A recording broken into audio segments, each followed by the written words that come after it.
Eu quero convidar a você a abrir a sua Bíblia em Romanos capítulo 8, que nós estaremos lendo isto. Porque como o apóstolo Paulo falou, em todas essas coisas nós somos mais que vencedores. Talvez você esteja se perguntando, mas que coisas, irmãos? Porque o apóstolo Paulo, ele era um homem de triunfo, mas ele nunca negou que nós não passaríamos por adversidades na vida. Assim, pois, irmãos, somos devedores, não da carne, como se constrangidos a viver segundo a carne. Porque se viverdes segundo a carne, caminhais para a morte. Mas se pelo Espírito mortificardes os feitos do corpo, certamente vivereis. Pois todos os que são guiados pelo Espírito de Deus são filhos de Deus.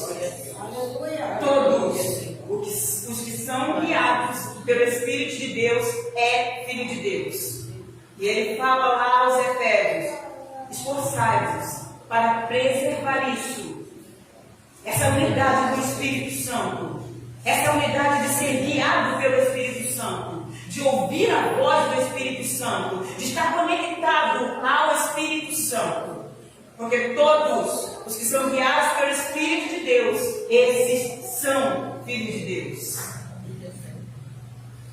Porque não recebeste o espírito de escravidão, para viverdes outra vez atemorizados, mas recebeste o espírito de adoção, baseados no qual clamamos: Abba, Pai. O próprio Espírito testifica com o nosso espírito que somos filhos de Deus. Ora, se somos filhos, somos também herdeiros, herdeiros de Deus e co-herdeiros com Cristo. Se com Ele sofremos, também com Ele seremos glorificados. Glória a Deus. Porque para mim, tenho por certo que os sofrimentos do tempo presente não podem ser comparados com a glória a ser revelada a nós. Então o apóstolo Paulo, em momento algum, queridos, ele apenas falou em triunfo. Ele mostrava a realidade dos fatos. Ele mostrava que as circunstâncias eram difíceis, mas ele também mostrava que nós somos filhos de Deus. E quem é filho de Deus é guiado pelo Espírito de Deus. E quem é guiado pelo Espírito de Deus vence. Amém. Glória a Deus. A ardente expectativa da criação aguarda a revelação dos filhos de Deus, pois a criação está sujeita à vaidade, na voluntariedade, mas por causa daquele que a sujeitou, na esperança de que a própria criação será redimida do cativeiro da corrupção, para a liberdade da glória dos filhos de Deus. Porque sabemos que toda a criação, a um só tempo, geme e suporta angústias até agora. Se o apóstolo Paulo, nesse tempo, ele já estava falando que aqueles que estavam em Cristo Jesus estavam gemendo, esperando a vinda do Senhor, imagine eu e você hoje. Que expectativa gloriosa nós estamos pela vinda de Jesus. Mas antes de Jesus voltar, ele ainda vai arrebatar uma multidão junto com ele, queridos. Porque o inferno não vai vencer. É verdade. Não vai. O propósito do inferno é levar muita gente. Mas está quebrado. Porque o inferno foi feito para o diabo e para os seus anjos caídos, não para o homem. O que Jesus fez para o homem foi o céu. É o céu que está reservado para cada um de nós. Ele falou: na casa de meu pai há muitas moradas. Temos as primícias do Espírito. Igualmente gememos em nosso íntimo, aguardando a adoção de filhos, a redenção do nosso corpo. Porque na esperança fomos salvos. Ora, esperança que se vê não é esperança. Pois o que alguém vê, como se espera? Mas se esperamos o que não vemos, com paciência, com longanimidade, o aguardamos.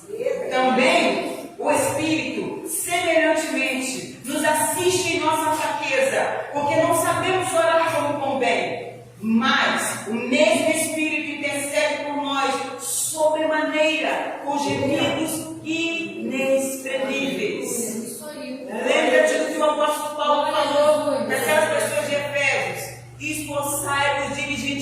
para preservar a unidade do Espírito no vínculo da paz. Porque o Espírito Santo, ele está com você, ele está comigo, ele está com cada um de nós. E é ele, queridos, é ele quem está conosco nos piores momentos das nossas vidas. E é ele que, quando nós não temos forças para falar, é ele que fala por nós. E quando ele não fala, o que a Bíblia está dizendo? Ele está intercedendo nas nossas fraquezas.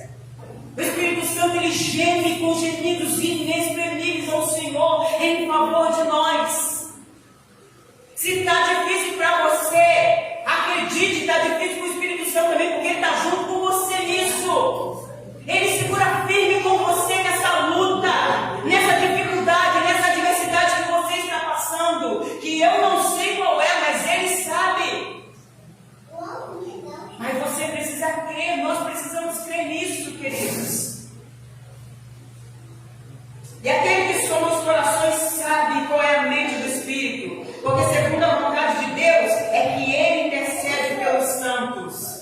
Sabemos que todas as coisas cooperam para o bem daqueles que amam a Deus, daqueles que são chamados segundo o seu propósito. Porque aos que de antemão conheceu, também os predestinou para serem conformes à imagem do seu Filho, a fim de que ele seja o primogênito entre muitos irmãos. E os que predestinou, a esses também chamou. E aos que chamou, a estes também justificou. Somos nós, queridos, eu sou a justiça de Deus. E aos que justificou, a estes também glorificou. Agora fique com essas palavras. Que diremos, pois, à vista dessas coisas? Se Deus é por nós, quem será contra nós? Aquele que não poupou seu próprio Filho, antes por todo nós o entregou, porventura não nos dará graciosamente com ele todas as coisas? Quem tentará acusação contra os eleitos de Deus? É Deus quem os justifica.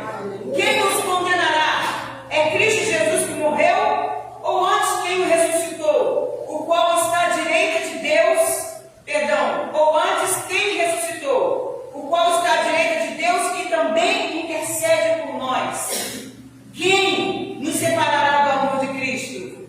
Será tribulação? Ou angústia?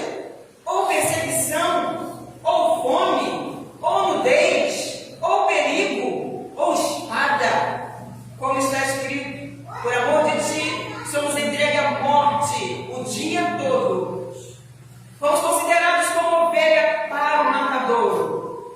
Em todas essas coisas, porém, somos mais que vencedores, por meio daquele que nos amou. Porque eu estou bem certo de que nem a morte, nem a vida, nem os anjos, nem os principados, nem as coisas do presente, nem do porvir, nem os poderes, nem a altura, nem a profundidade, nem qualquer outra criatura poderá separar-nos do amor de Deus, que está em Cristo Jesus, nosso Senhor. Glória a Deus! Aleluia! A vida cristã, queridos,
nós.